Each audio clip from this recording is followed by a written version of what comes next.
কিছুদিন আগে এই শ্যামবাজারে একটা শুটিং করছিলাম, সেখানে বাবা আর ছেলে কলকাতা একটা গাড়ি কিনতে এসছে। তা কিনতে এসে দুজনে হাঁটছে, নতুন, ছেলে তো কখনোই আসেনি, ও দু একবার ওই গাড়ির পার্টস কিনতে এসেছিল। এবার আসতে ওরা যাচ্ছে একটা জায়গা দিয়ে, গলি টলি দিয়ে যেতে যেতে হঠাৎ ওরা একটা ওর মায়ের গয়না বিক্রি করা টাকা নিয়ে এসেছিল গাড়িটা কিনবে বলে। সেটা একটা পোটলার মধ্যে ছিল। সেটা একজন একজন সুবেশা মহিলা দাঁড়িয়েছিল, তাকে দেখে আমার ছোট ছেলে একটু অন্যমনস্ক হয়েছে। পেছন থেকে ওরই এক সহযোগী চোর, সে ধাক্কা মেরে ওটা নিয়ে পালিয়ে গেছে। এবার আমরা দৌড়চ্ছি চোরের পেছনে, দৌড়ে দৌড়ে দৌড়ে শ্যামবাজার গলি টলি দিয়ে যাচ্ছি।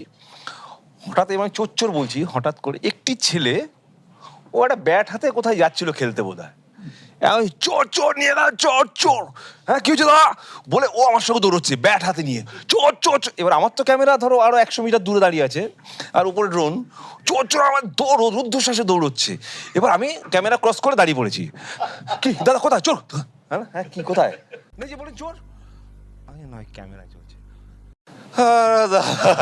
এমন সে এত মজা পেয়েছে, তখন সে নিজে লজ্জা পেয়ে গেছে। উত্তেজিত হয়েছে, তার কারণ হচ্ছে ওর কাছে বলটা ছিল না, ও তো শুধু ব্যাট নিয়ে ঘুরছে, ভাবলো ওখানে গিয়ে যদি একটু পেটাতে পারি।